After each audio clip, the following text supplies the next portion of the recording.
A divine warning by the prophet for the nations.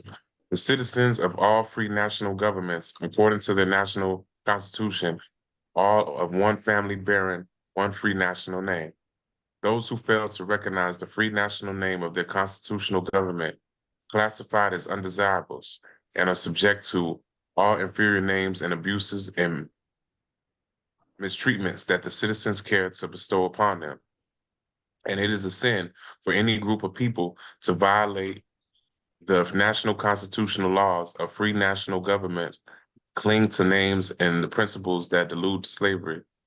I, the prophet, was prepared by the great God Allah to warn my people to repent from their sinful ways and go back to their state of mind of their forefathers, divine and national principles that they will be law abiders and receive their divine rights, right as citizens. According to the free national constitution that was prepared for all free national beings, they are to claim their own free national name and religion.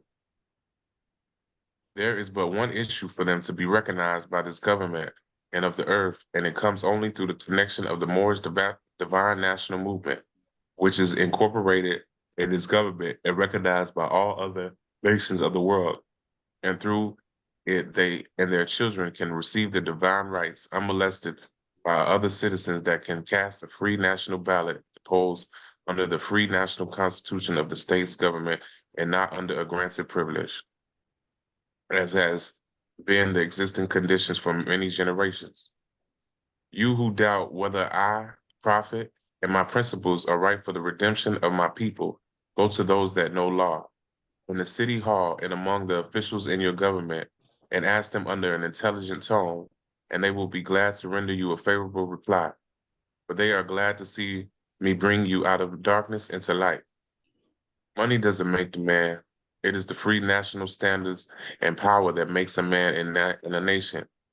The wealth of all national governments, gold and silver and commerce belong to citizens alone, and without your national citizenship by name and principles, you have no true wealth, and I am hereby calling on true citizens that stand for a national free government and the enforcement of the Constitution to help me in my great missionary work, because I need all support from all true American citizens in the United States of America.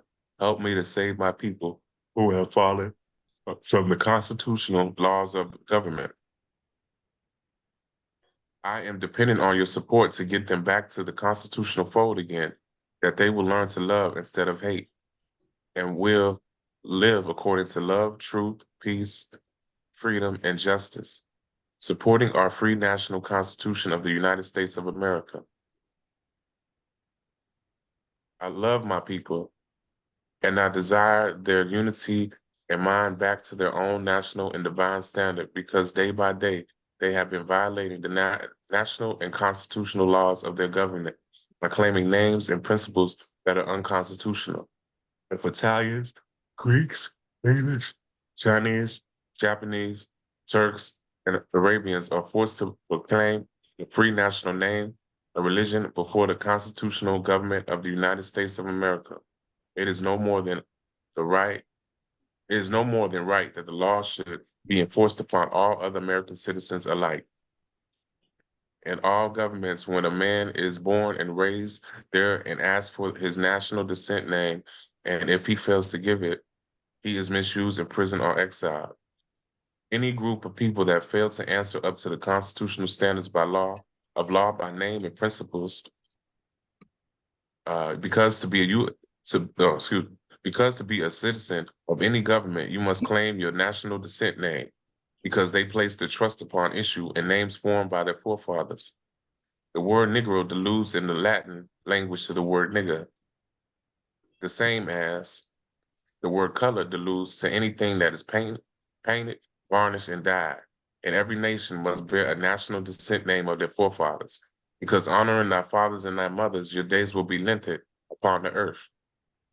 These names have never been recognized by any true American citizen of this day. Through your free national name, you are known and recognized by all nations of the earth that are recognized by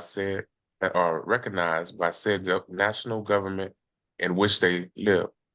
The Fourth and 15th Amendments brought the North and South in unit, placing the Southerners who were at the time without power with the constitutional body of power, and at that time, 1865, the free national constitutional law that was enforced since 1774 declared all men equal and free, and if all men are declared by the free national constitution to be free and equal, since that constitution has never been changed, there is no need for application of the 14th and 15th Amendment, the salvation of our people and citizens.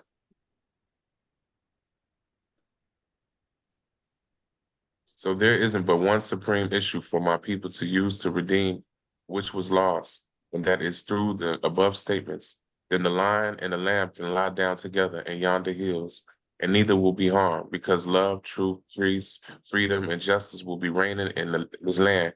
In those days, the United States will be one of the greatest civilized and prosperous governments of the world. But if the above principles are not carried out by citizens and my people in this government, the worst is yet to come, because the great God of the universe is not pleased with the works that are being performed in North America by people, and this great sin must be removed from the land to save it. Enormous earthquakes, diseases, etc. And I, the prophet, do hereby believe that this administration of the government, being more wisely prepared by more genius citizens that believe in the free national constitution and laws, and through the help of such classes of citizens, I, the prophet, truly believe that my people will find the true and divine way of their forefathers and learn to stop serving carnal customs and merely ideas of man that have never done them any good, but have always harmed them. So I, the prophet, hereby call it aloud with a divine plea to all true American citizens to help me to remove this great sin which has been committed and is being practiced by my people in the United States of America, because they know it is not the true and divine way. And without understanding, they have fallen from the true light into utter darkness of sin. And there is not a nation on earth today that will recognize them socially, religiously, politically, or economically, etc. In the present condition of their endeavorment, in which they themselves try to force upon a civilized world, they will not refrain from their sinful ways of action, and their deeds have brought Jim Crowism, segregation, and everything that brings harm to human beings on earth. And they fought the Southerners for all these great misuse, but I have traveled in the South and have examined conditions there. And it is the works of my people continuously practicing things which bring dishonor, disgrace, and disrespect to any nation that lives the life. And I am hereby calling on all true American citizens for moral support and finance to help me in my great missionary work to bring my people out of darkness into marvelous light. From the prophet. Islam. Islam. Peace and love to Brother Hassan. How you feeling, man? How was your week? Peace and love, Sheik. How you feel? Oh, pretty good, man. Pretty good. No doubt. Can't complain, man. And so Brother Shaolin Bey, whoever hasn't introduced yourself to the brother, Mr. Brother Shaolin Bey. He out there in Pennsylvania. He tapping in, trying to further his more science degrees and, tap in with the community. So peace and love to Shaolin Bey. Peace and love, Islam. Appreciate it. Glad to be here. Islam, brother. Welcome. Islam, brother. Did I greet everybody? I think I greeted everybody. All right. So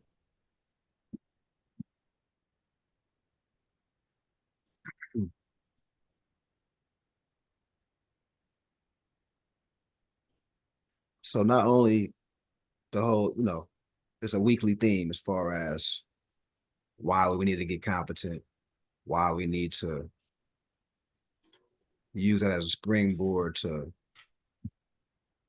build a community or build a cohesive unit or a network amongst Moors. Because like I say, it could be Moors in Russia right now. They could join our body politic and be part of the brainstorming and be willing to, dedicate their fiat or finances when it comes to investing as a whole. So don't look at this not so local. The technology allows us to grow at a clip, even if we never touching people. We can build rapport. And of course, you want to fly out and things like that. And we build stuff and get towards that. But the reach of this thing, if the ambassadors of the organization are competent and thinking, because remember, when you start reading the law definitions of state and national, and once the national organize and create body politics, now it's time to do international relations with other people of the globe. So, that's a form of that. One form of that is somebody from Russia could tap in and, oh, heard about Khalifa Society. I want to learn more about the Moors because I know it's Moors in Russia. I know the ancient czars was Moors, or I know I'm over here in Germany. I know about Saint Maurice, and he was melanated, and I want to go into the measure, and unite with some Moors in America because I think that'll bring great awareness for out here in Germany. You never know where the conversation can go, but all this is considered international relationships with different members of the globe. Business, trade, but of course we need to be intact domestically to be doing trade, right? Because then they're not going to do. We got to have some type of business going on and some numbers laid out, but we're trending towards that. So, of course, that's long term. It don't have to be long term, but that's the vision, basically. Let me say that's the vision. But in the meantime, what needs to happen is we need to know all facets of not only the Moorish Empire, we need to know about, different time periods in history. We need to know about, they might ask about Noble Joe Ali. Some people might just know about the Moors based on the Moorish Science Temple of America and Noble Joe Ali and why he did what he did. What was his true purpose? What was his true mission? I've heard this about Noble Joe Ali. Why are they doing this in the temples now? What happened? You need to know how things went down, right? That's what that's what we're here. Every Sunday, we're here to make sure there's no gray areas, history-wise, on any level, and law-wise. You want to know, So I'm gonna have, like I said, I'm gonna have stuff queued up. But if there's any questions in general, still put them out there as well.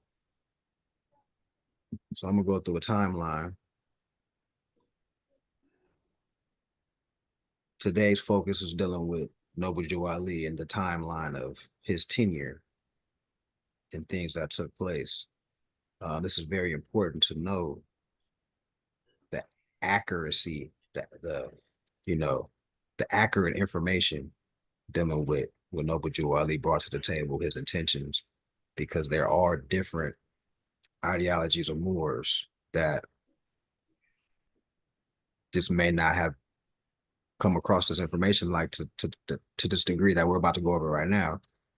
They might have joined a temple that's giving them handicap information, not the whole enchilada, so to say, right? And for example, I ran across some Moors from a temple in LA, and they were selling watermelon. I met two Moors, and they were from two different temples, actually, but both of them were in LA. And it was all love. I invited them out to the situation on Sunday, actually. And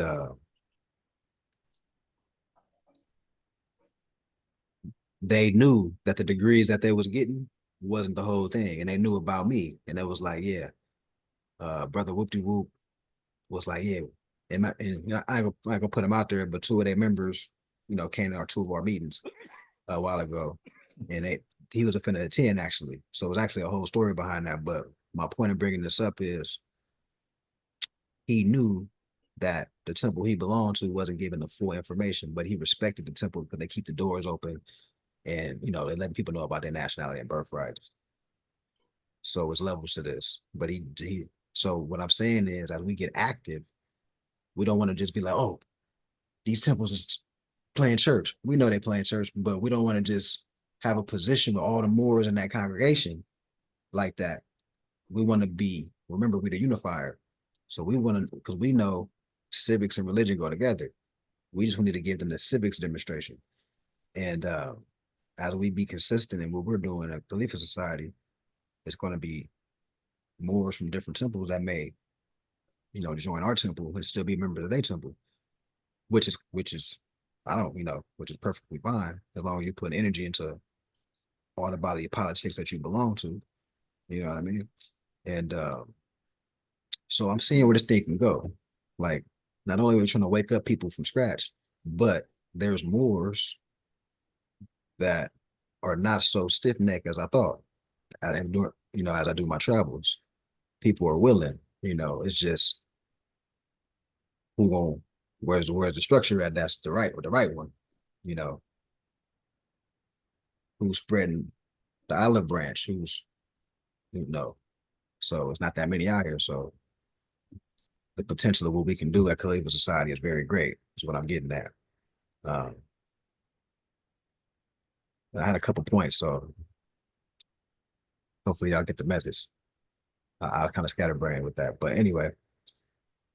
So, Noble Jew Ali, any thoughts, questions? Yeah, let me know. Let me know something, because I'm venting at this point before I go into my measure. Any thought, questions, statements? I got one for you.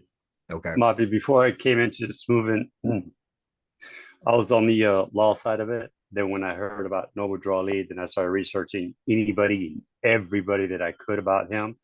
You'll see some wars kind of just do this about other wars, but not really teach anything about civics or law.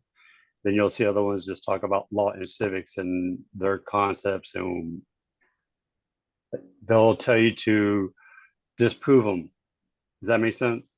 So you'll see the Moors themselves destroy themselves, either, you know, how they speak. So, and that's what I did. I just listened to them, and with the principles that I with Ali, then I simply don't go with them or don't follow them or don't listen to them. Keep on studying, keep saying, or just going over the material, what he says, and keep researching it deeper and deeper and deeper until I grab that comprehension of what I needed to hear from other people to see that they were in accord with Ali. Right. And that's how I did. Mm-hmm. So just study, study, study, study, study. Never ending.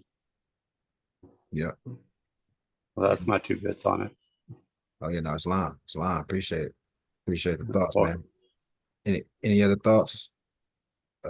Statements, analysis, or anything? All right. No, I just want to say I think you was on point. And we was hearing you. You wasn't rumbling. Okay. Thank you, man. Yeah. Yeah, because in my mind, I'll be saying, you know, I'll be having it drawn out in my mind how I want to deliver it verbally, and I'll be trying to make sure it's matching. Sometimes I'll be like, it might be a broad stroke. Yeah, no, you I good, guess y'all don't bro. know that. I guess I'm being too critical. That's that Mercury, that Virgo stuff going on. No, you good, bro. No, I appreciate it. Man. I second that, Marv. You good. You taught me a lot in these 6 months I've been in the family. I've learned so much, and I appreciate it. Islam, and keep pushing forward. And let's get this Noble Drew Ali lesson on the body. Wow, let's get it, man. Let's get it. All right. So the prophet and the founder of the Moorish Science Temple of America to redeem the people from their sinful ways. Matter of fact, this is your lesson today. Yeah, my bad. I just waiting for you to pass the ball over. Oh yeah, here. yeah. Yeah. Okay. Projected voice. Okay. All right. Noble Drew Ali, January 8th, 1886 to July 20th, 1929. was an American who founded the Moorish Science Temple of America. In 1913, he founded the Canaanite Temple in Newark, New Jersey, before relocating to Chicago, where he gained a following of thousands of people. Following the murder of a rival Moorish Science Temple leader, Drew Ali was arrested but never charged and sent to jail. He died in 1929, shortly after being released. Several details of Drew Ali's early life are uncertain, as true information became mixed with that of legend by his devout followers. He is believed to have been born Timothy Drew on January 8, 1886, in North Carolina. Spouses: Pearl Drew Ali and Mary Drew Ali. Drew Ali reported that during his travels in Egypt, he met a high priest of Egyptian magic. In one version of Drew Ali's biography, the leader saw him as a reincarnation of the founder. In others, he claims that the priest considered him a reincarnation of Jesus, the Buddha, Muhammad, and other religious prophets. According to the biography, the high priest trained Ali in mysticism and gave him a lost section of the Quran. This text came to be known as the Holy Quran of the Moorish Holy Temple of Science, and then the Holy Quran of the Moorish Science Temple of America. It is also known as the Circle 7 Quran because of its cover, which features a red 7 surrounded by a blue circle. Okay. So this is a photo taken in October of 1928. There was a national convention from October 15th to the 20th. Let's see. In early 1929, following a conflict over funds, Claude Green Bay, the business manager of Chicago Temple No. 1, split from the Moorish Science Temple of America. He declared himself Grand Sheik and took a number of members with him. On March 15th, Green Bay was stabbed to death at the Unity Hall of Moorish Science Temple on Indiana Avenue in Chicago. Any questions at any time, just blurt them out. We can marinate on it. Didn't Elijah Muhammad study under the prophet? Yes. Okay, so then all of a sudden, when the prophet passed on, here come the Nation of Islam. Yep. Okay, so my spirit feeling kind of funny about that. So y'all gonna put that in y'all speech too? What really happened with that?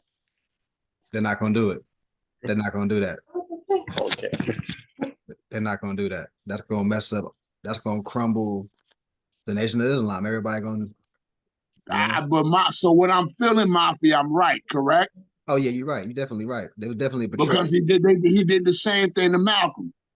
Peace will be upon both of their souls, man. It's crazy, but that's what I picked up on. When she was reading, I was like, yo, Elijah Muhammad studied under him when he was Elijah Poole. Yep. Yeah. Okay. Yep. All right. Elijah Poole Bay. Yep. So he was a Moor first. Ooh, okay. Yep. And then right here, this is no, where you at? Oh yeah, right here. This was David Fordell, but in the Nation of Islam, he's Master Farad Muhammad. Ooh. He was a sheik at the Detroit Temple. He was a sheik at the Detroit Temple, a Moorish Science Temple. Farad Muhammad. Ooh. So you see, and they don't talk about nationality no more. Now it's all of a sudden the Asiatic black man. Correct. All of a sudden, we're the Asiatic black man now.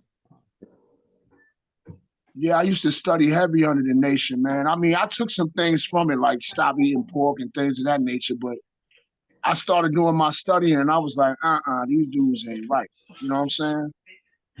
And then after that, after my little stint with the Nation of Islam, I kind of just fell back from religion itself and started tapping into my spirituality per se. And then I got into more science, and that shit sparked me. That shit just resonates naturally. Like I don't have no questions. The only questions I'll be having is like everything that I was taught that I thought was real, it ain't real. You know what I'm saying? That's the only problem, you know, but the transition is smooth, bro. Like that's how I know Moorish science is the way, because the transition is smooth. I didn't, you know, I was raised Christian. I didn't dibble and dabbled in a lot of different types or forms of religion, and they never resonated with me. But this resonates with me. I'm sorry, I yield the floor. That's fine. That's fine. All right. Yeah, I had a question because I don't know a lot about it, but I think when you went up, you read it said something that he studied mythicism or something. What is that? Mysticism. Yes. Okay, let me see. Where is that word? Mysticism. So look up Yeah. the 7 Hermetic principles. They'll call that mysticism, or like a Sufi mystic, or a magi, or a high priest. These are all synonyms. So he studied the old time religion. He studied what they call, you know, if they Muslim circles will call it Sufism, you know, nature's law, right? And Moorish science. That's what the Moors, we know it just cut and dry as Moorish science, but you know, anybody that was dealing with a Gnostic point of view, dealing with knowing knowledge, information, scientific perspective, everything's measurable. How does nature work? How does man become one with nature? How does man use nature to become one with it, to have peace within itself, and have that translate in a political science to deal with community, so the community can flourish, or human beings having a physical experience can flourish. It's industry, it's trade, it's harmony, ebb and flow, balance, right? So that type of philosophy as a religious perspective was looked at as being mystic. Now, dogmatic perspective is, it's a heaven in the sky. It's a, you know,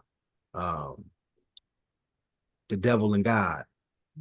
You know, it's everything's outside of you, you know. So belief, but no works, just believe. Just like, so that's, I'm trying to paint it, you know, hopefully that helped. Who just tapped in right now? Let me see. Oh, okay, here we go. How you feeling about that? You want to, did I do a good job answering that, or should I package it a different way as far as mysticism? Yeah, I'm gonna look it up as well. I think I mean, all in all, it kind of sounds like you said, like basically like study of life, kind of. Yeah. Because look, even right here, it says the high priest trained Noble Jew Ali in mysticism. So it came from a high priest. Who were the high priests? Right. What's because in what they call the hieroglyphic dictionary, right? Ancient scribes, we call it metanetter. We know it's metanetter. But what is MR? Well, if you didn't know, Moor is, what is the Moor? The high priest of Anu, right? Moors are the high priest of Anu, the people that know the information on the planet, you know, ones you can come to get knowledge on anything, right? The nobles, right? So high priest, Pharaoh, There's right? I mean, yeah, I looked it up a little bit. One of the things it says is dedicated to, it says popularly known as being one with God. Should we pull it up? being one with God, right? One with yourself, right? Because we know God, and I'm gonna assume we all went through the etymology of God and how it goes to invoke, how it goes to the word huta, which means to invoke. So it's really saying huta. It's not really God. God is a English version of it. But when you take it back to ancient languages, it's not even pronounced God. It's huta or who, right? And then man goes to think. The etymology of the word man just means to think. That's it. So when you put Hu and man together, right?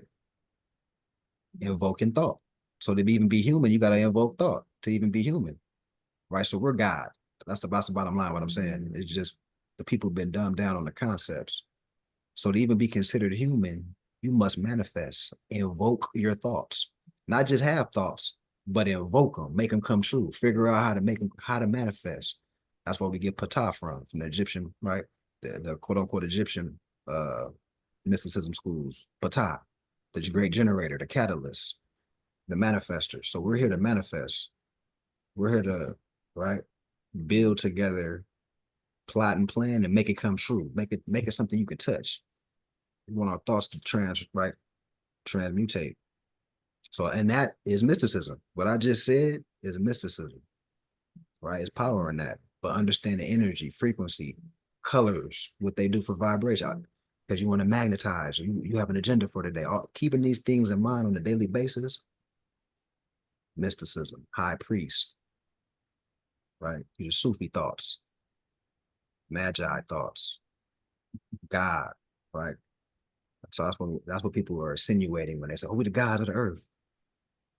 Our people are trending in the right direction, but I just explained it in a more practical way. As yeah, as in like saying like we are like what people say like kind of like connecting with their higher self in a way or Yeah, yeah, yeah, yeah, okay. right. And that's the one liners that are in the Circle 7 Quran, right? But you can take that same word, connect with your higher self, and apply it to mysticism, right? So see how you made that correlation? It's like the wording. I noticed that with just a lot of different places around the world and different cultures. A lot of it is talking about the same stuff that just have a different way of saying it or expressing it. It's like if someone is in pain, they could say, okay, they could say hurt, or they could say pain, or they could say ache, or they could say ouch, or you know what I mean? It's just Right. so yeah, okay, that's making sense.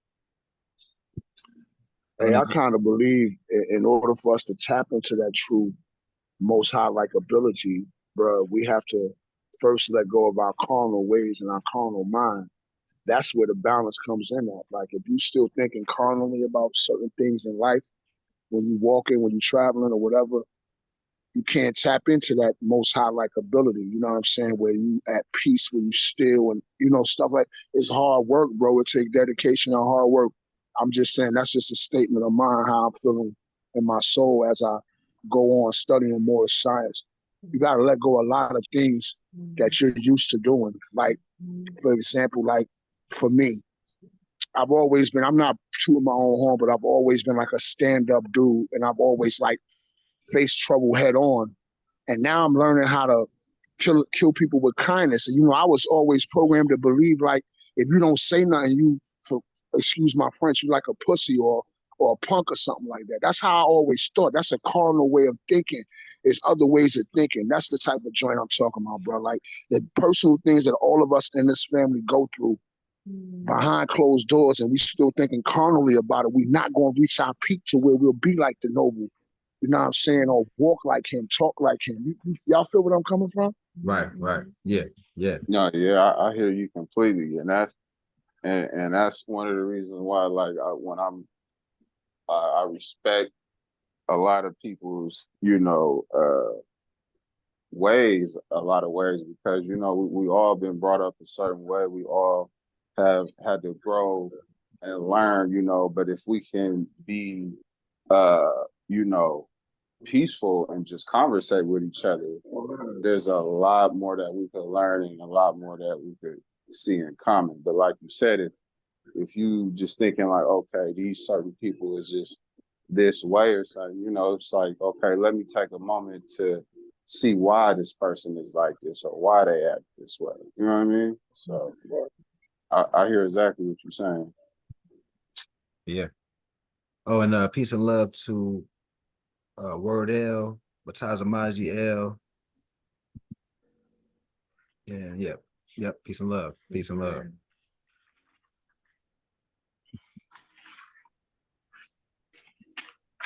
Okay. Good. This is good stuff. You're cooking right now. All right, so let's continue. So we just looked at this picture. Checked out mysticism. We read this paragraph right here. So now this is another picture of the same convention. Because remember, it was, what is this? What is this? So the previous picture and this picture were both first annual convention for the Moorish Science Temple of America. All right. Now, it was a 3-day event. No, it's like 5. It was a 5-day event. I'm sorry. 15th to the 20th. The 15th to the 20th. As you can see down here. 15th to the 20th. Up here on the top, it says the 15th to the 20th. But of course, the other picture is much larger, right? So this was a 5-day event. Noble Drew Ali had over 10,000 Moors in Chicago on the same page. This is not even giving justice to it. This is just an abbreviation because we already know the FBI got the stuff in the vaults because they don't want us, they don't want our people getting inspired to get to this level again. So they give us fragments, but it was bigger than this. There's a lot of people in this picture. All right. This is what I'm talking about. This is Morristown. This is Little Morocco. Noble Drew Ali had it popping. And that's just there. He had branch temples, like I say, in Detroit, Indiana, Ohio. So he was trending south. All right. To the great sellout happened. So who else was in this picture? We look up here on the top. Look up here. Who the big dude in the middle with the big ass head and the black feathers in the middle? He look like he about 6'7". You see him right there in the middle of the picture? Next Noble Drew Ali right here. Nah, Go like up, go up a little bit. Right? Yeah. Nah. Kind of. to the right. You see he got a big Yeah, face. with Yeah, his right mouth there. open. Who's that? He look like He a look like wrestler. Andre the Giant or something. Yeah. Yo, he remind me of the brother from Moore's Paradigm. Brother Hakeem. Hakeem Yeah. Bey? Hakeem Bey, yeah. He looks like Brother Hakeem Bey. Does he not? Yeah. You saw about the dude that did the track with you, bro. He kind of looked like him a little bit. Oh, for real? The big dude y'all was holding the flag on Instagram or whatever. Y'all took a picture or whatever. My man, what's his name? You know what I'm saying? He rapped like Lord Have Mercy from Flip Mode Squad. Yeah, I like his style, bro. Oh, you talk about Wordell. You talk about Wordell. Yeah. That's who he looked like to me. That's a big dude, whoever that is. Wait, who you on here? Wordell here still? No, yeah, no, yeah. He was just on here. Yeah, he was just on it. That's great. He was just on here for a little bit. Yeah, That's he crazy. just tapped in. You tapped in. But yeah, man, a lot of people look at this picture, but they don't really read the small print up top. On top, you got small print. It says 7 p.m. to midnight. Welcome address by Honorable Louis B. Anderson, Alderman of the 2nd Ward, Honorable Daniel M. Jackson, Committeeman of the 2nd Ward and Illinois Commerce Commissioner. So, here we go. Here we go. Word out. Here we go. Word out. I'm gonna finish this demonstration. We're gonna tease word out. So we got Mr. Jesse Benga, president of the Benga State Bank. We got Oscar DePriest. At this time, he was a Republican candidate for Congress, but we know Noble Drew Ali got him in as a mayor based on the sure numbers and close proximity. Moors live close to each other. Why is he saying this?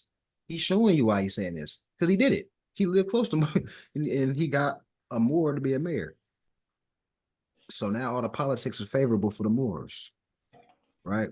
So let's continue reading. The Honorable Robert Jackson, Alderman for the 3rd Ward, State Representative of Illinois, George W. Blackwell. So all these are United States people outside of Oscar DePriest that Noble Drew Ali tactfully put him in office, but everybody else works for the United States. And they're part of the first annual Moorish Science Temple. So when he said go to City Hall with an intelligent tone, that's because he did that. He got, it wasn't combative. He did treaty relations. He did diplomacy. So that's why, because remember, the temple number one was where? Chicago. Who were all these people I just read off? Illinois or Chicago, right? Ambassadors for the United States. They people, they heads, right? That control the police and all that. So we just had government to government relationship, letting them know, okay, we're Moors, we're out here, putting y'all on notice. So you want to be down with this and represent the treaty? Because look, you see, if you look at this picture, it's the Moorish flags and the Star Spangled Banner, signifying the treaty in peace, right? So it's not just Moors in this picture. You have congressmen in this picture, right? Saying, look, we got no problem with y'all doing out here. We respect it because there's so many of them. There's so many of them, right? If it was just 3 Moors in the picture, it wouldn't be none of that. They're gonna be like, get up out of here. They got to bow down to the strength of numbers. If all of Cook County, if all of Chicago is Moors, damn near, in the 1920s, what do you think the little mayor gonna do? Hey, bro, and for him to be able to pull that off back then when they really didn't F with us for real, that shit powerful as fuck, man. Powerful. Can't nobody deny the prophet and what he did, bro, period. You see why they don't talk about him in the school system like they talk about Martin Luther King, Rosa Parks, and the usual suspects? Now you know why. For real, because for real, I'm sorry, but I don't respect what King did. I felt like King was suppressing the Black uprising at that present time. Well, the Moorish uprising, excuse my French, at that present time. Yeah. Yeah. You know, he was. But at the end, his conscience got to him, and that's why they had to, get him out of here. So, but yeah, man. All right, so I want to lay a little foundation on that picture. I don't know. I know it's a famous picture. I'm not sure how in depth people talked about the picture, but hopefully it was insightful and we can conceptualize where we need to head towards.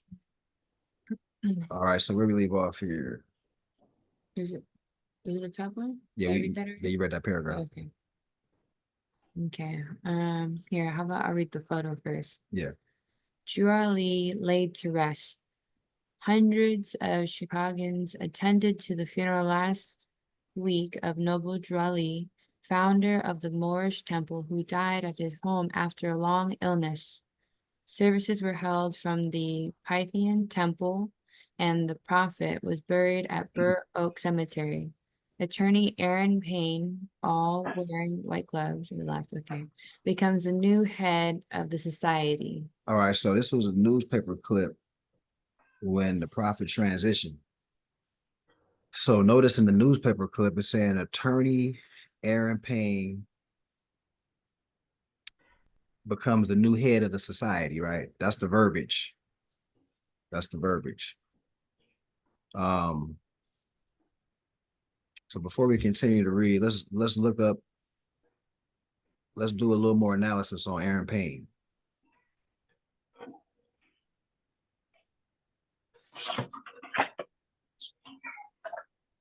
Aaron Payne. So I'm gonna go down. Let's go. Okay. So for the record, when Prophet Noble Drew Ali passed form in 1929, a great sellout occurred. Noble Drew Ali's own Supreme Grand Business Manager, Aaron Payne L., listed Prophet Noble Drew Ali's race as Black American on his death certificate. Complete traitor. This man was an adept. I'm going to, let me keep reading. I'm just gonna keep reading. We'll get into that right now. So this was, in essence, for all practical and legal purposes, a betrayal. Aaron Payne L. was a Moorish adept, attorney and graduate of the prestigious University of Chicago Law School. This was surely not an error, for all adepts know that the true race of the Moors is Asiatic and not Black. After the prophet passed form, the faithful Moors set out to murder Aaron Payne L for treason. His home was protected by none other than Chicago City Police.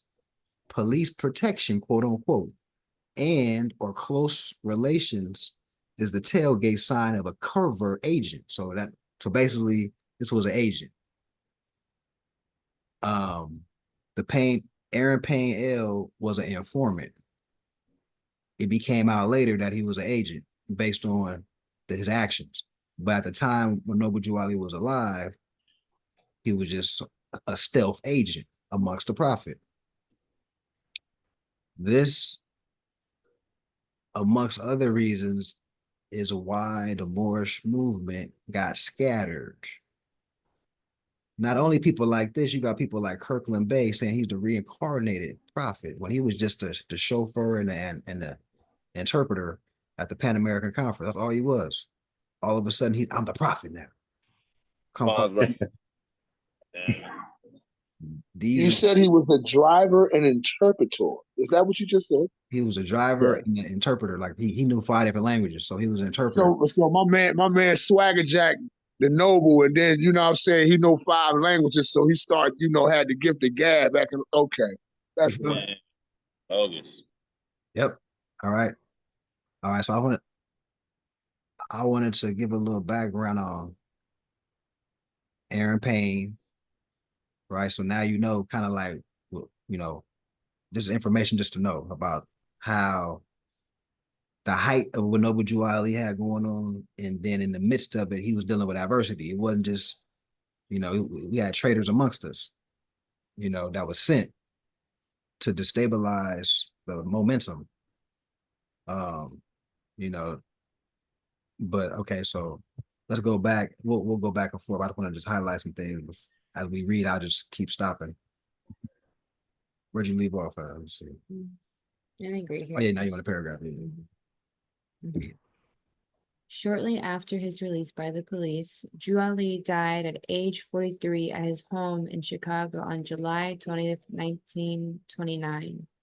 Although the exact circumstances of his death are unknown, a certificate of death stated that Noble Drew Ali died from tuberculosis bronchopneumonia. Despite the official report, many of his followers speculated that his death was caused by injuries from the police or from other members of the faith. Others thought it was due to pneumonia. One more told the Chicago Defender that the prophet was not ill. His work was done and he laid his head upon the lap of one of his followers and passed out.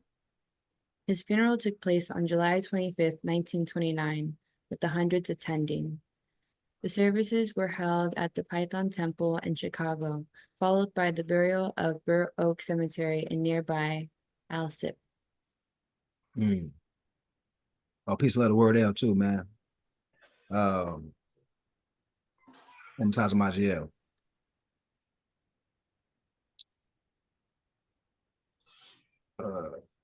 So this is the tombstone. Okay.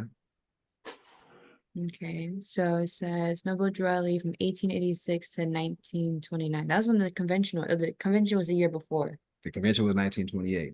So Noble Drew Ali transitioned shortly after the first national convention for the Moorish Science Temple of America. After that picture we just saw, he transitioned shortly after that.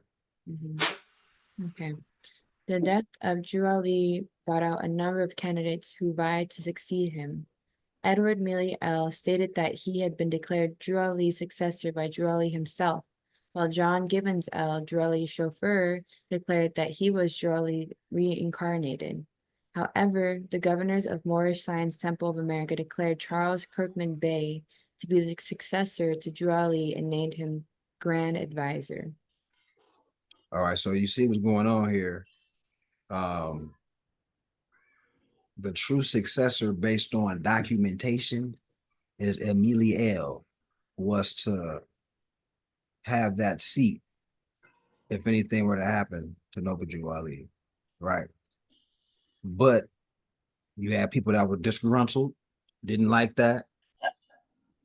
And now you have all these different versions. There's 3 temple number 1s now in Chicago based on this confusion that took place back in this time. It's a trickle, it bled into today, right now. You got, right? You can be in 3 different Moorish science temples, and they're talking about 3 different ideologies or perspectives of how to approach Moorish science based on the activity we'll be talking about right now. Who else came here? Let me greet. Oh, is that Brother Larry Bay? Peace and love. Larry Bay. I think that was him. Yeah, peace and love, peace and love. Peace and love. Islam to everyone. Islam, brother. Islam, Larry. Hey, yo, Ma. Yep. You think something just came to me? So boom, Farad Muhammad was in with Noble Jew Ali. Boom, he gave the knowledge to Elijah Muhammad.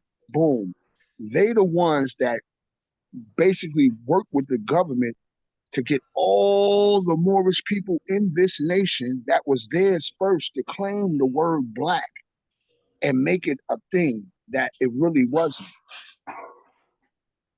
Do you think that? I think so too. You know what I'm saying? They're just like you said, they changed it to the Asiatic black man and all this other stuff. And a lot of people followed the nation back in the day. You know what I'm saying? And all those people claim to be black instead of claiming their Moorish nationality, like the prophet had dropped in the 20s, bro. That's what I'm getting right now. Yeah. This is starting to hit you. You're starting to marinate. You're starting to see what's going on. Right? You know, the great sellout. That's what it was called. You know, Wow. if you got the business manager of the prophet gonna put on his death certificate, Black American, that's a complete disrespect. These is flagrant agents that was sent. Flagrant. It wasn't even like these people were sent from the jump. They were just these were moles that just waited for the opportunity to switch things up. You know what I mean? So remember, this is in the 1920s. The FBI wasn't even created back then. It wasn't J. Edgar Hoover and the crew didn't come around to the 60s. So this was CIA, right? So once again, we're just getting fragmented information. The stuff that's in the FBI vaults and all that, but it's enough information to see where Noble Drew Ali was his proper intention of where it's supposed to go, you know, and we just didn't know the information. So this is Emiliel. This was the actual successor that was supposed to actually be the successor for the prophet.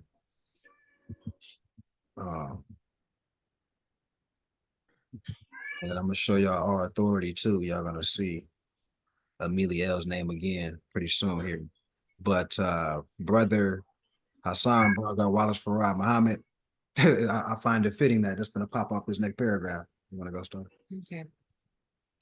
Wallace Farad Muhammad, the founder of Nation of Islam, was previously a prominent member of the Moorish Science Temple, where he was known as David Ford El. After Drew Ali's death, he claimed to be the prophet reincarnated. When his leadership was largely rejected, he broke away from the Moorish Science Temple and moved to Detroit and founded the Nation of Islam. Nation of Islam leaders denied any historical connection to the Moorish Science Temple of America until February 26, 2014, when Louis Farrakhan acknowledged Noble Drew Ali's Farrakhan, sorry, from Louis Farrakhan acknowledged Noble Drew Ali's contribution to the Nation of Islam. Competing factions developed among the congregations and leaders, especially after the death of the charismatic Ali. 3 independent organizations developed from this ferment. The founding of the Nation of Islam by Wallace Farad Muhammad in 1930 also created competition for members. In the 1930s, membership was estimated at 30,000, with 1/3 in Chicago. During the post-war years, the Moorish Science Temple of America continued to increase in membership, albeit at slower rates. In 1986, the Moroccan ambassador to the United States officially recognized the Moorish Science Temple's Islamic linkage to Morocco through Drew Ali. During the 1940s, the Moorish Science Temple, specifically the Kirkman Bay faction, came to the attention of the FBI, who investigated claims of members committing subversive activities by adhering to and spreading of Japanese propaganda.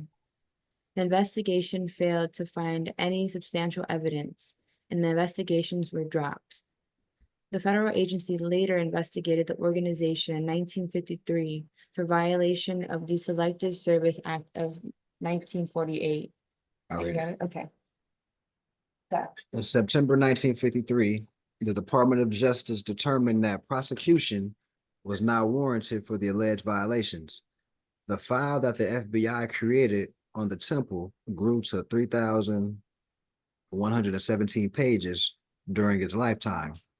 They never found any evidence of any connection for much sympathy for the temple's members for Japan. That's crazy because as I'm reading this, we have to keep in mind that in Noble Drew Ali's tenure, he had Japanese members, Korean members, Vietnamese members, because he was talking empire. You know, all the Asiatics from the East that joined the temple, they know sultans in they land where they at. They know about the Khans, the Song dynasty, the Fushang dynasty, the Li dynasty of Moors that were in these areas called today China or whatever, Japan. And the indigenous people were Moro. He was talking like that in the 20s. That's why it was Japanese members, Korean members, right? So don't let anybody try to box you in with the, because what I mean by that is, like I say, there's temples that don't talk about the Moorish science in this space. It's more just Sunday meeting, Circle 7, right? And, one-on-ones, which is nothing wrong with that, but you need to enhance that as well. You need to add to that the civic part, the civic duties, missionary work, right? Linking up with other people just in general. I don't care. It could be, right? And me personally, like I say, I will go to the leaders of the Hebrew Israelites, the leaders of any groups that got some sense, and then they're going to talk to their congregation. We're going to set up a unity meeting, and the people that they listen to in high regard, they're going to invite them to the meeting, and this is how you stop, you cut a lot of time. You don't waste a lot of time. You think it strategically. So yeah, I know I said a lot, but hopefully it all marinated. Let's continue here. So whoever has a Circle 7 Quran should be familiar with this brother right here, Sultan Abdul Aziz Ibn Suwad. And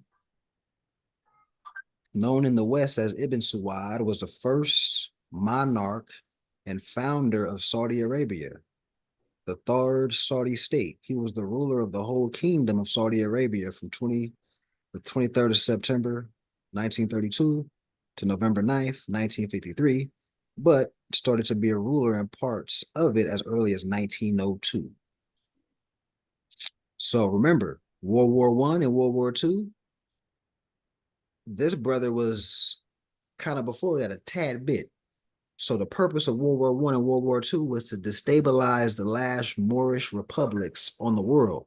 Now all of a sudden it's the Middle East. It's called the Middle East now. After World War I, World War II, it's the Middle East. All these new corporate governments are established in the 40s and 50s. The Kingdom of Morocco, Israel, Jordan, right? They have an ancient name, but it's a new construct, right? So this was one of the last sultans. This is what World War I, and this brother right here is the reason why World War I, World War II was popped off. They wanted to shut down our last sultan. Same thing in the Philippines. Our last sultan, these were sultans that they were trying to shut down, the Spanish, convert them, right? And that was 1902, the Moro Rebellion. So these are some of the last, matter of fact, look, the Moro Rebellion, 1902. Look at this brother's tenure, 1930s.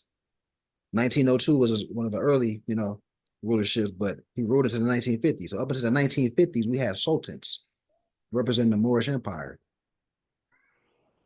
We just don't know history. Our people don't care to know about history to even realize that. So it's not like the empire was just dead in the 1700s. It's like more than a convention picture, dressed like this brother right here. Exactly. Right. The same exact way. So Like he had a picture in certain sections, like it was very organized. If you look at the convention pictures, so I was like, everybody seems to be grouped together in different groups, very organized. Like, yeah. Let's look at it. Look at this. Look at everybody.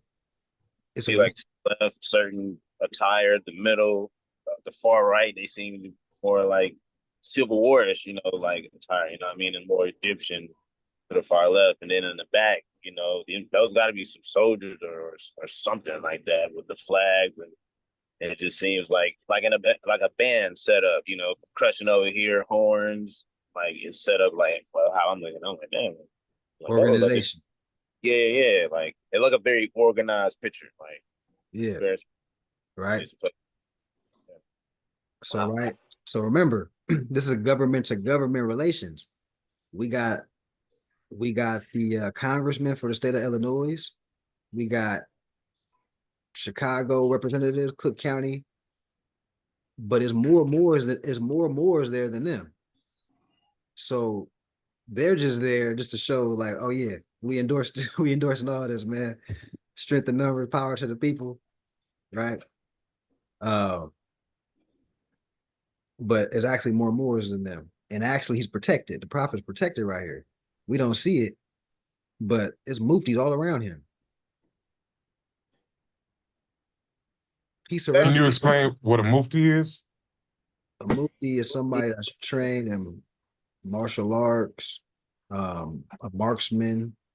He also knows law. And muftis protect the body politics. They protect the temple. They protect the Moorish communities. That's the job I need when we get our shit popping. Yeah, man. Got no martial arts. Yeah. Okay. I'm right there with y'all. Good and martial arts. All right. Oh yeah, brother. Shaolin still in here. Yeah, Shaolin Bay in here. I know that's music to your ears right there. That's what you know what I mean. See, it's coming Oh, together. he know martial arts, but he can teach me that. Then that's it. 6'3", martial arts too, and I'm in the gym. I got you. Steven Seagal. He said Steven Seagal. He said Steven Seagal. Oh, yes. Man, but yeah, this stuff inspiring, man. This real, but you can see, like, right, because a picture worth 1,000 words. We can see, and this ain't even the whole picture. That's the cold part. This is a crop. It get wider. The picture gets wider, right? We're not even seeing the whole crew right here, man. So, like I say, man, we got it. This wasn't in the 1400s. This was 1928, right? So yeah. So Noble Ali, before he got all this popping to this level, he met this man. He got his degrees about this is the Moroccan Empire over here. Because remember, Noble Ali was Timothy Drew, the Egyptian adept. He was saying he was Cherokee, which he knew he was tied to the land. He was never promoting the Back to Africa movement ever.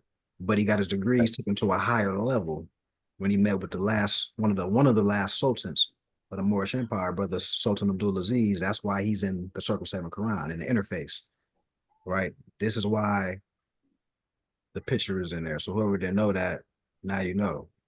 Do that. Wow, I never knew that was done in the Circle 7. That makes a whole lot of sense now. That really is like going back to the ancient money or form of the forefathers. Like they're having bro in there like second, and the first page. That's cool. I never knew that. Wow. Yep. Oh, brother Raul Lopez Jr., peace and love, man. He made it up in here, man. Yeah. I think he like I said, I do it. It's not an excuse, but I do it a lot of people, man. So I think he said he was Mexican. Regardless, it's either Mexican or El Salvadorian. You're gonna have to forgive me, but regardless, let me check the chat. Let me see if he says so.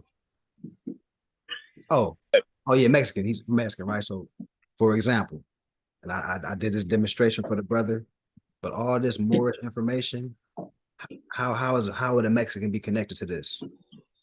Right? The Olmecs. See this is real time demonstration. We're gonna do it real time. Olmecs. So We're that's gonna where do the it. word Mexican derives from. Olmecs. Right. Oh yeah, Yes. yeah. In Mexico, You wanted something with that. Mexico. Whoa. But we're gonna do a real live demonstration Oh. for him.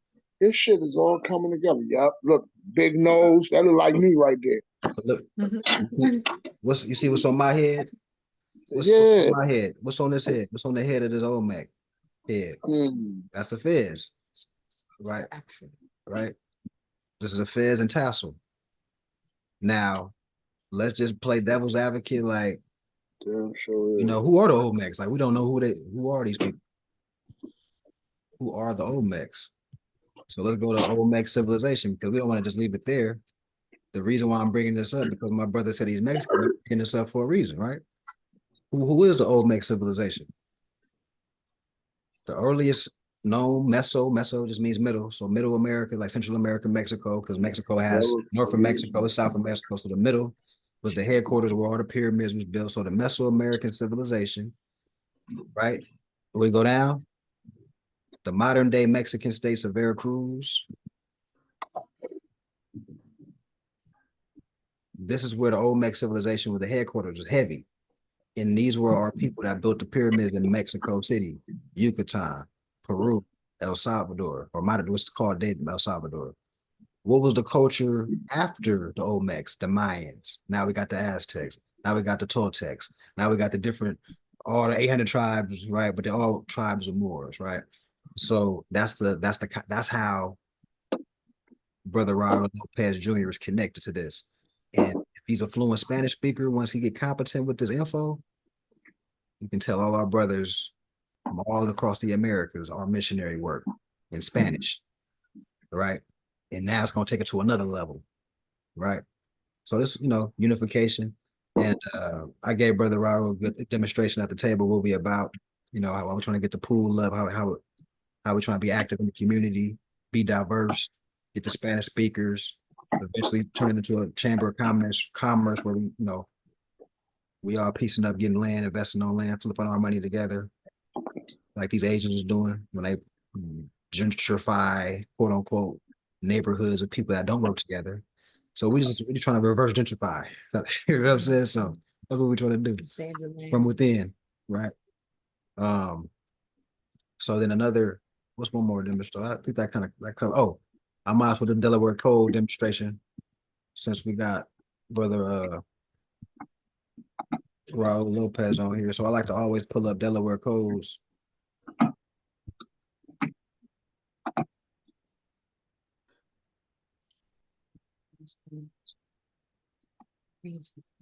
That saved me right here, I think. They say, come on. Oh, it's going straight to it today. Oh, yeah. Okay. That means it's divine today. So I always like to use this to lay the foundation because most people know about the Moors being in Africa and Spain. So when we're talking about Moors, as you can see, the Lenape Indian tribe, the tribe was formerly known as Moors. So, once again, a lot of my Mexican friends I grew up with, they saying, all my mom, my grandmother, they're Indian or Mayan or Aztec or indigenous or Native American. They're using this language. So the proper language to unite would be the Moor. Now we just united people that thought they was Latino, Hispanic, Puerto Rican, Indian, Native American, right? So this is how we can unify the people with culture. Before the conquistadors contaminated our school system, before the General Education Board contaminated our school system, we was all one people. We wasn't saying Black, Latino, Hispanic, Puerto Rican. We wasn't, and like I say, I tell everybody, all these baseball players coming from what they call the Dominican Republic or Honduras or Belize, and they speak in Spanish. Right. What they call Big Papi, what they call him? That's a brother. That's a straight brother. He just speaks Spanish. But they don't call him Black. They call him Hispanic. Papi Ortiz, right? So this is where it's at. We got to unify the people with intelligence. And I just wanted to go on that measure because I got excited because the brother Raul Lopez is on here. So I'm gonna go back to the demonstration that we got queued up. Any thoughts? Yeah, any type of thoughts? No, man, you Stephen Curry right now, yo. It's like, oh, oh, brother here. Oh, let me just shoot one up right quick. Splash. No, you good, bro. Sure. Yeah, man. Matter of fact, hold on, we got Ilian Bay. Ilian Bay, Wordell, Raul Lopez, all Mexican brothers. Right. Imagine all the Mexican brothers link up, get competent on more science, right? Pull up to the physical events that we throw, be a representation, right? The Hispanic community are gonna be like, oh, what is this? And then we got Spanish speakers. It's gonna take off, man. Just take off. Well, this, the potential.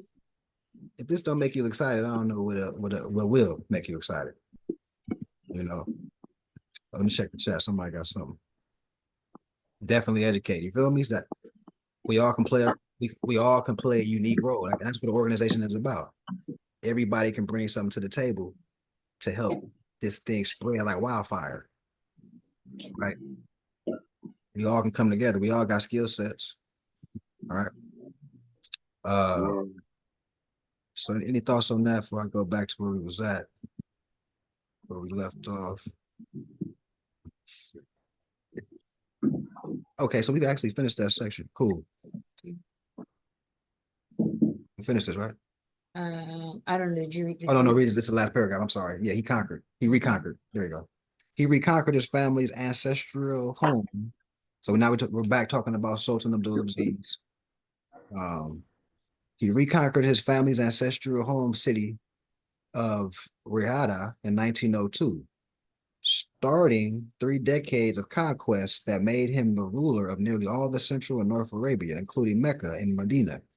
He consolidated his control over Najd in 1922, then conquered the Hejaz in 1925. He extended his dominion into what later became the Kingdom of Saudi Arabia in 1932.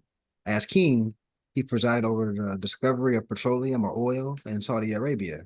In 1938, in the beginning of the large-scale oil production after World War II, he fathered many children, including 45 sons, and all of the subsequent kings of Saudi Arabia. So his sons, they were princes and became kings in subsequent lines or dynasties or whatnot, or house or whatever. All right, so everybody clear on Sultan Abdulaziz, his connection with Noble Joe Ali, and how Noble Joe Ali brought information over here in its full context based on that interaction. If it's not clear, just put it out there. If anybody got any question on this space, we can cover it, but I feel like that was pretty self-explanatory demonstration. Let's see. So now where was he at over here? Okay, so the great sellout.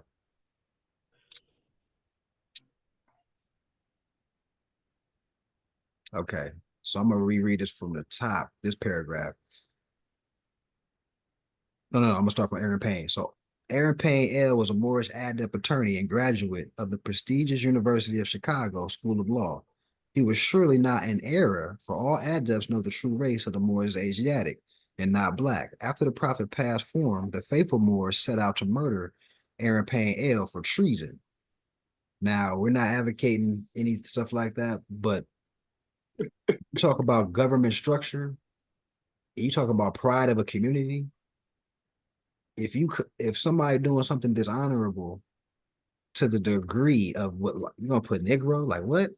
You gonna have members that are not happy with that. Like you violated, like you look like you're a traitor. I'm just saying, that's where it was at. It wasn't, so I just don't want it to get out of hand, like, oh, Moors is about violence. No, but you gotta clean up your in-house. There has to be elements of that going on. There has to be people in the organization that have backbone and like, man, this ain't right. All right, come on, man. So that's what happened. His home was protected by none other than the Chicago City Police. Police protection and or close relations is the tailgate sign of a covert agent, provocateur. The same corrupt police department, Chicago Police Department, that was responsible for the false arrest and abuse of Noble Joe Ali was now protecting the man, Aaron Payne, who blatantly labeled Prophet Noble Jew Ali a Negro on his death certificate, right? Because we already know Black American necessarily means Negro in law. According to the Black's law, Negro means civil liter meritus, or Negro goes to the Portuguese word necro, which means dead. So in law, your status is civil liter mortus, civilly dead in the eyes of the law. So that's he intentionally brought a national jurisdiction to a corporate jurisdiction, a national jurisdiction to domestic, denationalized the movement, or attempted to, destabilize it, create division, schisms. Now it's different versions of the same brand. Because Noble Jew Ali was a mastermind, he had given definitive assignments to several of his faithful Moors, and many today are still trying to figure out what is clear to the clairvoyant. But Allah reveals truth to whom he will. Time is also the best revealer, and E. Millie Ill, also an attorney, proved to be a faithful Moor in that he kept records that followed the new Moors to find the breadcrumbs left behind by the prophet. That's what we're doing now. We're going over breadcrumbs.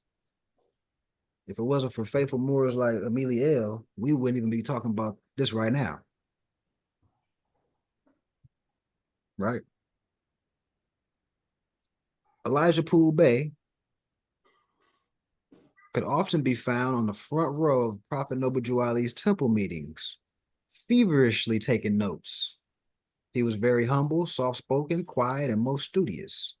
Because of his demeanor, Noble Jew Ali gave him the assignment of keeping Islam alive in the name and creed of the Moors, who were about to take yet another fall to infighting and betrayal. Brother Poole Bey discarded Moorish nationality altogether and altered the racial aspect of the prophet's teachings and began to refer to the Moors as the Asiatic black man, a misnomer. He also took the name Elijah Muhammad because he himself was to carry the torch of Islam as a member of our ancient creed. Elijah Muhammad gave his most trusted divine minister the title Bey. He is still alive today and is known as Brother Lucius Bey. Look him up. Google Brother Lucius Bey. So this is context. Let's go into context now. So when the Nation of Islam first got created, 1930, a year or two after the demise of Noble Jew Ali, they still actually wore fezzes for about a year or two. And now you see that he appointed one of his head guys to be a bey. So clearly, right, he knew a nationality. He wasn't like he was, I made a mistake, and he just intentionally tried just right. So right, this is a sign of what we read earlier. An agent. Spit in the face or something. So what I was saying earlier before you read it, I was right. I was correct. Yep. Yeah. I knew it, bro. Like the shit, the stuff that be resonating in my soul, bro. I don't be ignoring that shit no more. I be listening to it, bro. My intuition is crazy, bro. I see why Brother Cujo be like Thanos on Instagram or just in general. It's like, man, I ain't got time for that. That's not go around being like rude, but it's like, nah, no energy for that at all. To be like Asiatic black people and then name your bright man A. Are you like a diss rapper or something? That's like a word. Crazy. Look at this though. Look, minister. Look now as Minister Lucius Bey is known as the Dean of Honorable Elijah Muhammad's ministers in the Nation of Islam, and with good reason. He also gave his most famous member, Cassius Clay, the title Muhammad Ali, like the boxer, and with good reason. He knew the truth. So it's levels to this, right? He gave, remember, this is political stunts, photo ops. Elijah Muhammad and the crew blatantly stopped talking about nationality. But they knew about it. We have this famous fighter now, right? If Muhammad we can get Ali. this famous fighter to be affiliated with the Nation of Islam, Whoa. gonna boost How our many following. people? That's gonna boost Yes, our sir. following. Correct.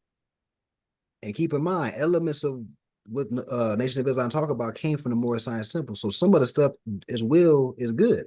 Like they promote stop drinking, but, treat the woman with respect. It's elements of what they're talking about that it will get somebody that's homeless off the street. They got programs, you know what I mean? Because the programs I was left behind was Noble Drew Ali left these institutions, the press, where we can get herbs, where we can get medicine, bakeries, institutions of learning, auto body shops. We had a lot of all this type of industrial activity the foundation was already laid. They just inherited and then changed the script and not talk about nationality, but they still kept the industrial. That's why they look so big. That's why people look at the Nation of Islam, they're like, that's a lot of them. Then, right? And you know they in cahoots with the adversary, Moff, because the way Louis Farrakhan was talking shit about the government back in the day, they would have been popped him a long time ago. They ain't popped him. He's still living because they in cahoots with the government and the FBI and all that stuff, bro. They not really for the uplifting of our people. They are for wolves in sheep's clothing, bro. For real. Now compare what you just said. Two people talked to Gaddafi. Who were those two people? The El Rukins in Chicago. They're about to get funding from Gaddafi because Gaddafi know about the Moors. Remember, this is an international movement. What happened to the El Rukins? They're done. They're done, And right? I know they killed Gaddafi too. The government killed Gaddafi. Right. Because Gaddafi was going against the grain with the bread and everything. It was deep. Now, who else talked to Gaddafi? Farrakhan. Oh, He's still alive, right? He's still, but barely. But yeah. But look, see, all you gotta do is like, all right, it's like simple math. Man, I already know, bro. Simple Like math. when I said it earlier, it just hit me, and I was like, boom. And then once you finished the presentation, you got right to everything I was saying, bro. I was heavy in the Nation of Islam. You don't understand, man.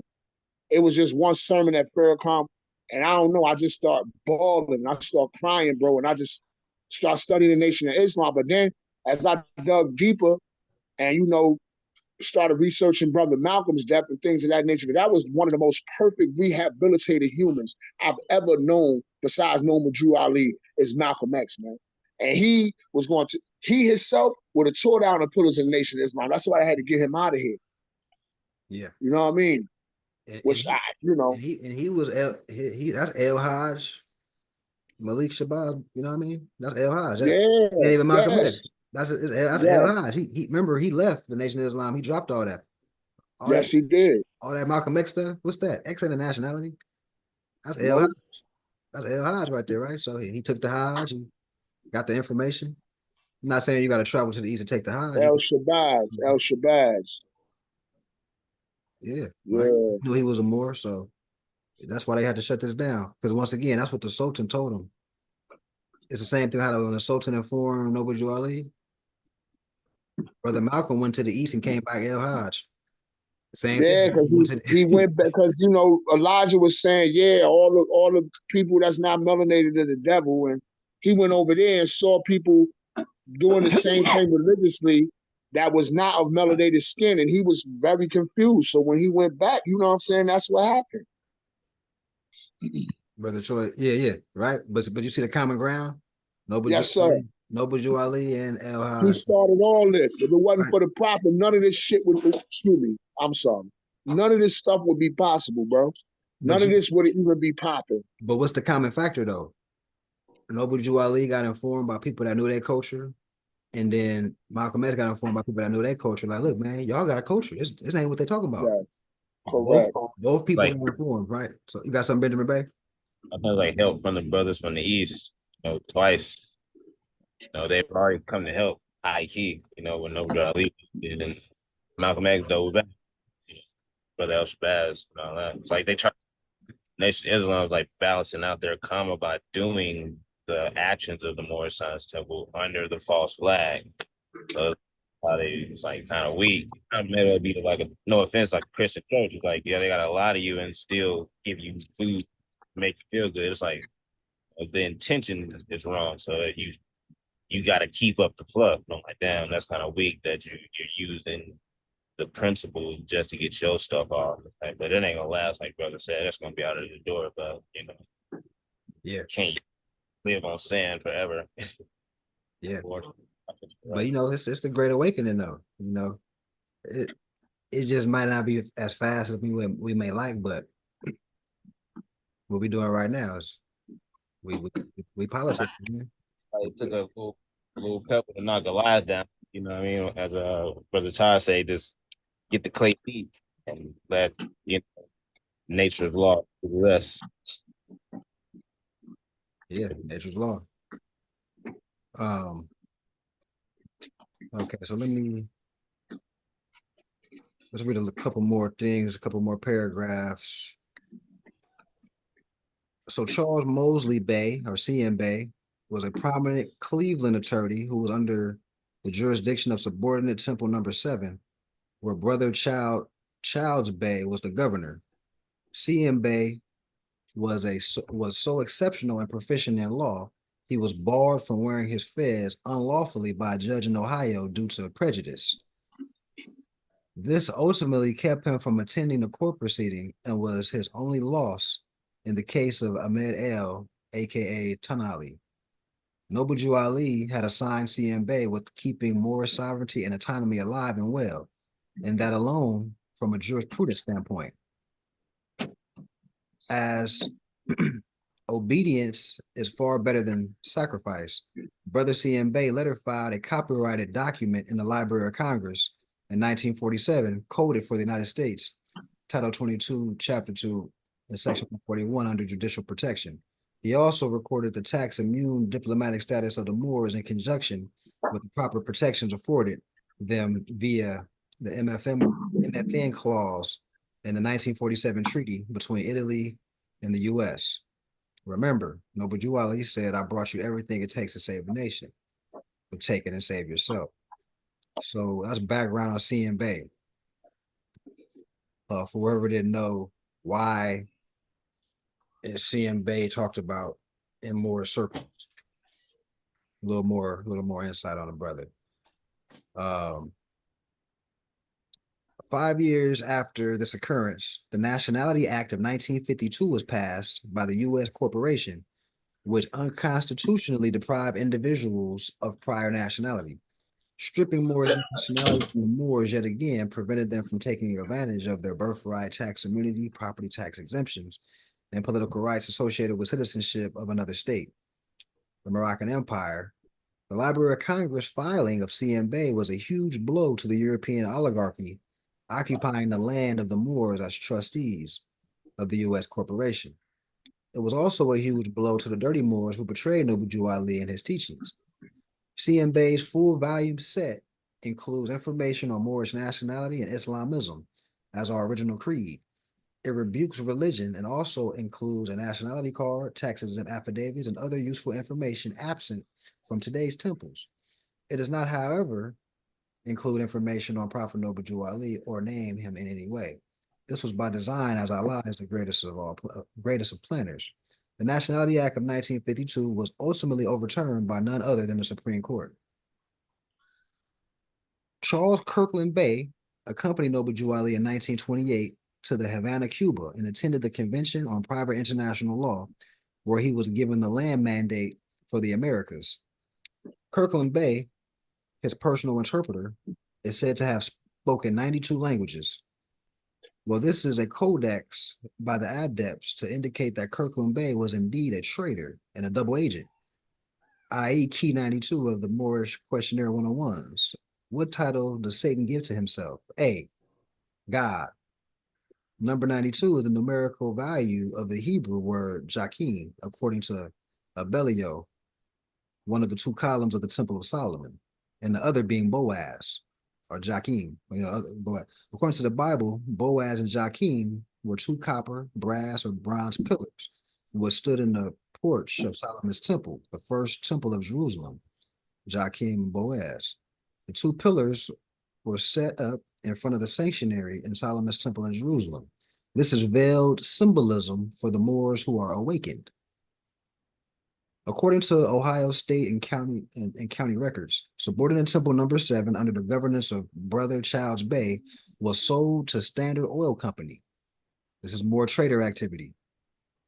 So we're going through all this trader activity that we need to know about so we can clear up misconceptions of, like I said, we're going to interface. Not only are we waking up people, we're going to come across as months and years go on, we're going to meet Moors that are actually been part of other temples that got trained a certain way. So we need to clear stuff up as well. That's another level of why we need to get competent for the great unity mission. You know, because all people gotta do is hear some common sense and they be like, oh man, I never heard it that way. I wasn't told this. And that ain't right.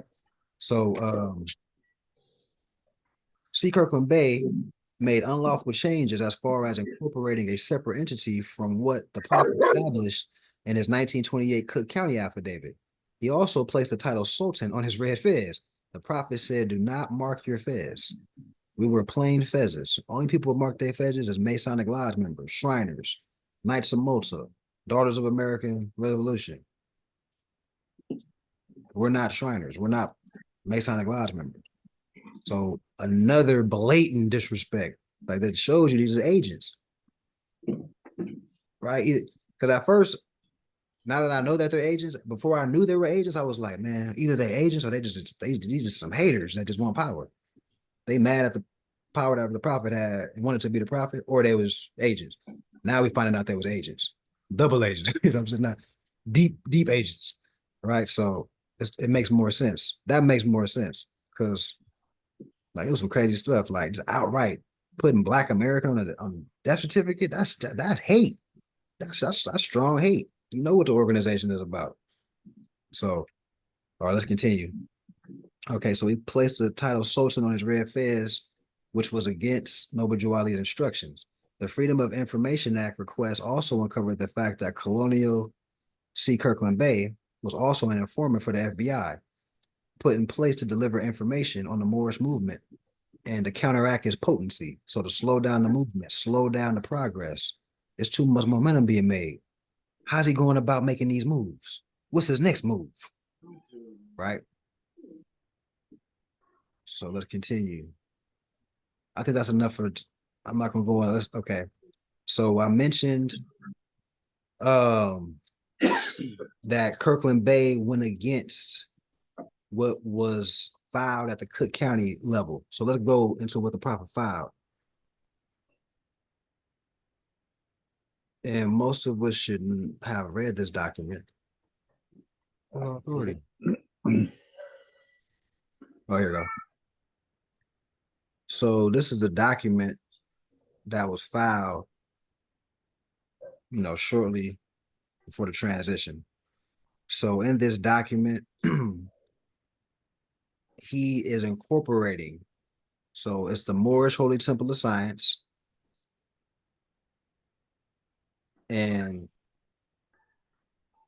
the rules and regulations by which it to be governed is according to what? The rules and usages of the Moorish Holy Temple of Science. So we're talking about bylaws that was created by Moors, not the municipality of Chicago.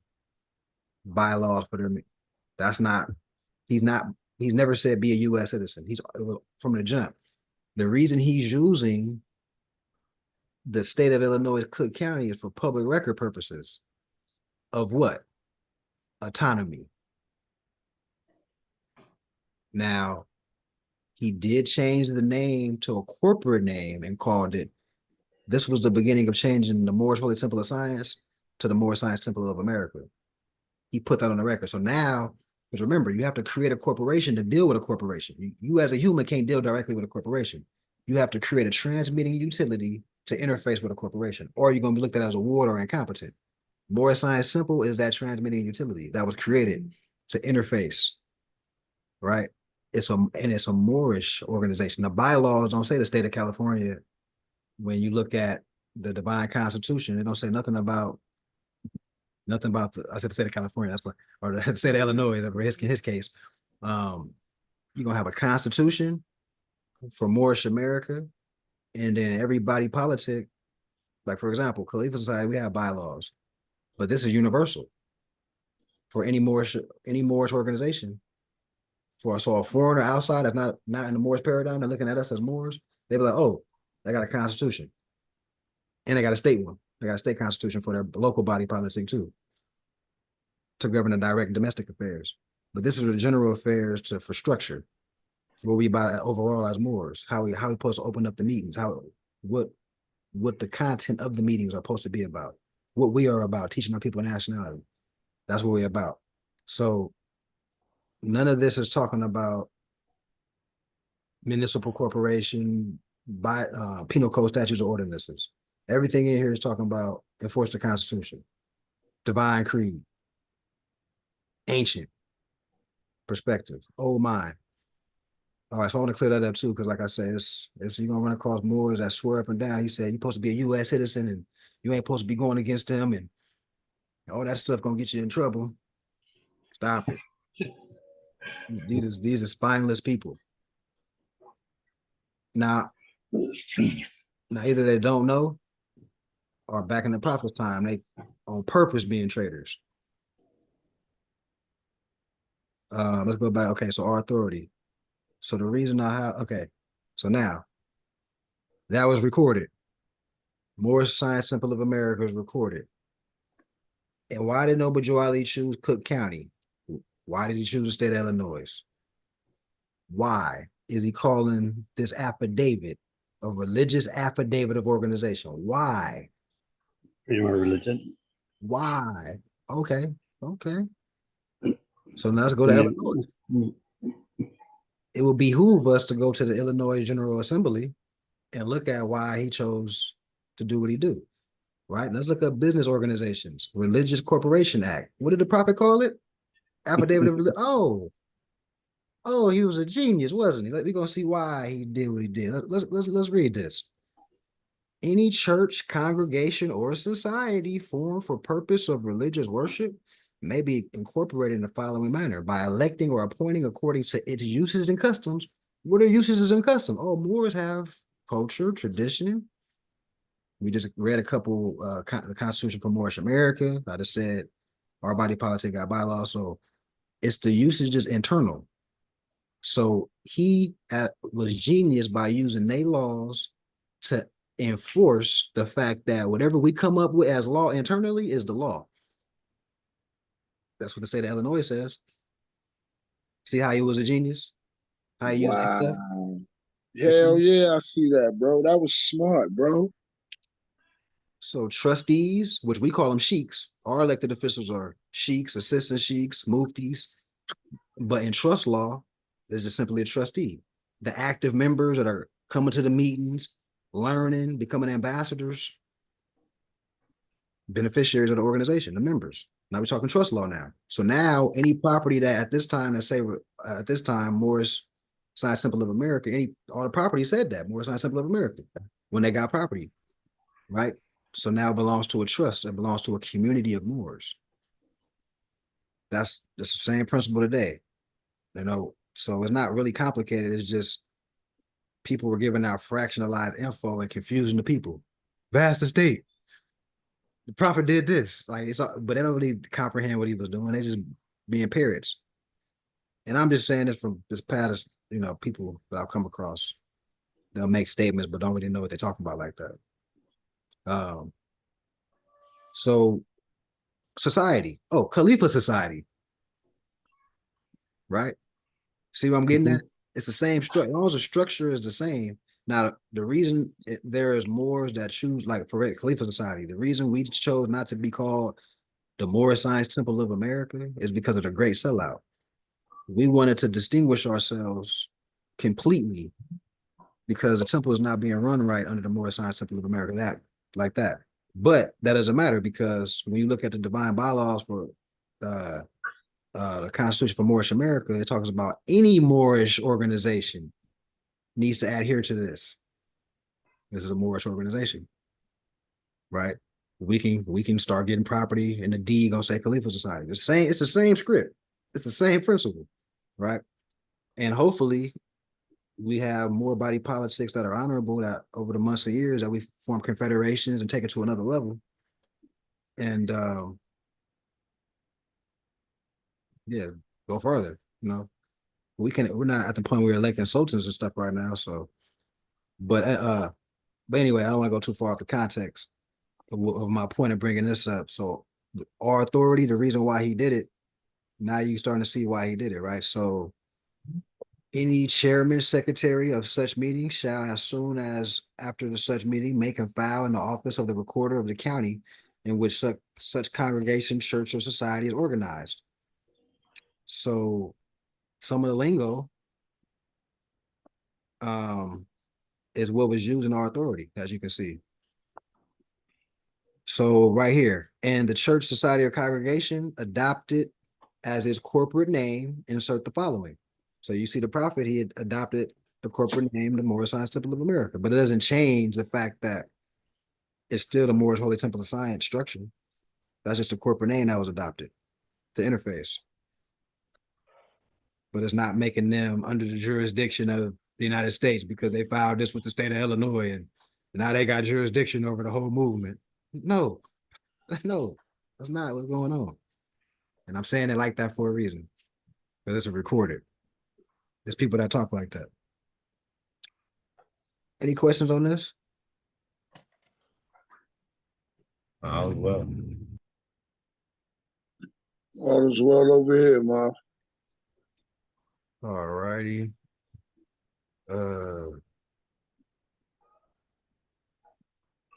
I think that was pretty much.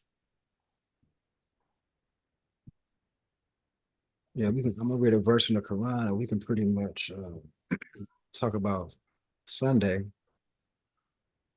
Next Sunday.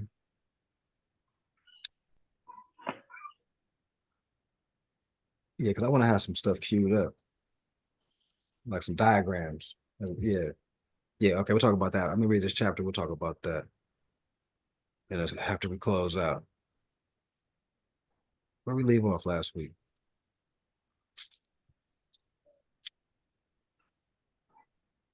I really think we supposed to be in the Sacred Brotherhood of the East. Matter of fact, we'll start next week with that. I think we closed all this out. I think we read everything in here.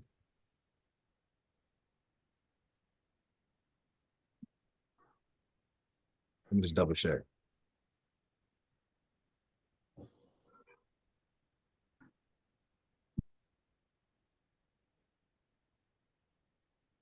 All right, so I'm just gonna arbitrarily randomly pick a chapter.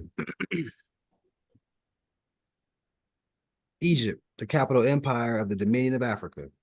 The inhabitants of Africa are the descendants of the ancient Canaanites from the land of Canaan. Old man Cush and his family are the first inhabitants of Africa who came from the land of Canaan. His father Ham and his family were second. Then came the word Ethiopia, which means the demarcation line of the Dominion of Amexem, the first true and divine name of Africa, the dividing of the land between father and son. The Dominion of Cush, northeast and southeast Africa, and northwest and southwest, was his father's Dominion of Africa. Northwest, the older part, the father's older, right? Northwest, north of the Americas, which makes sense. Oldest pyramids over here. It makes sense. In later years, many of their brethren from Asia and the Holy Lands joined them. The Moabites from the land of Moab, who received permission from the pharaohs of Egypt to settle and inhabit the northwest Africa. They were the founders and are the true possessors of the present Moroccan Empire, with their Canaanite, Hittite, and Amorite brethren who sojourned from the land of Canaan seeking new homes. Their dominion and habitation extended from northeast and southwest Africa across the great Atlantis into the present North, South, and Central America, and also Mexico and the Atlantis Islands, before the great earthquake which caused the great Atlantic Ocean. The Nile River was dredged and made by the ancient pharaohs of Egypt in order to trade with the surrounding kingdoms.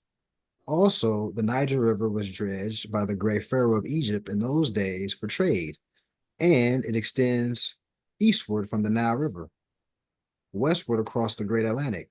It was used for trade and transportation.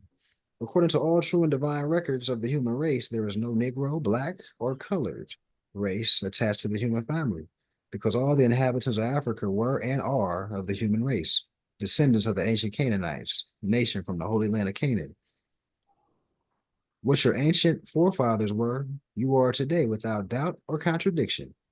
There is no one who is able to change man from his descendant nature of his forefathers unless his power extends beyond the great universal creator, Allah himself. These holy and divine laws are from the Prophet Noble Jew Ali, the founder of the uniting of the Moorish Science Temple of America.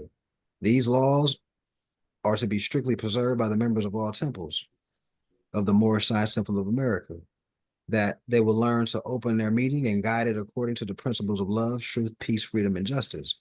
Every subordinate temple of the Grand Major Temple is to form under the covenant of love, truth, peace, freedom, and justice, and to create their own laws and customs. To create their own laws and customs in conjunction with the laws of the Holy Prophet in the Grand Temple. I, the Prophet Noble Jew Ali, and I picked this randomly, and it went back to the usage and customs. This is why this is divine. This is random.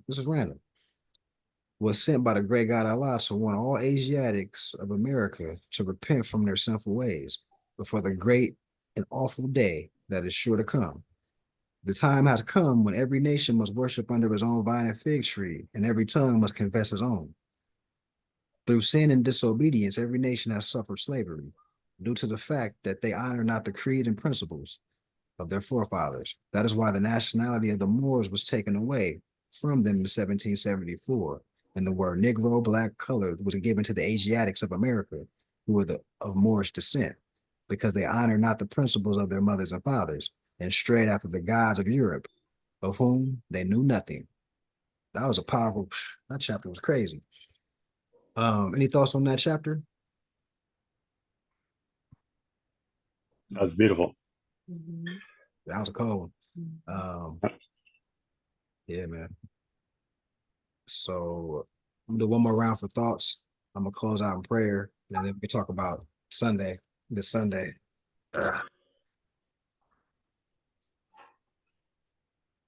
Any thoughts, statements, questions on any level?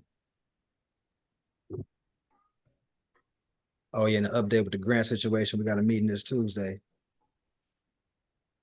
So I'm gonna bring all my Library of Congress documents. Matter of fact, no, hold on. Let me close out. I'm gonna end the recording. Allah, the Father of the universe, the Father of love, truth, peace, freedom, and justice. Allah is my protector, my guide, and my salvation, by night and by day, through his holy prophet, Noble Jew Ali. Amen. Yes, Amen. so let me stop the recording. And let's see.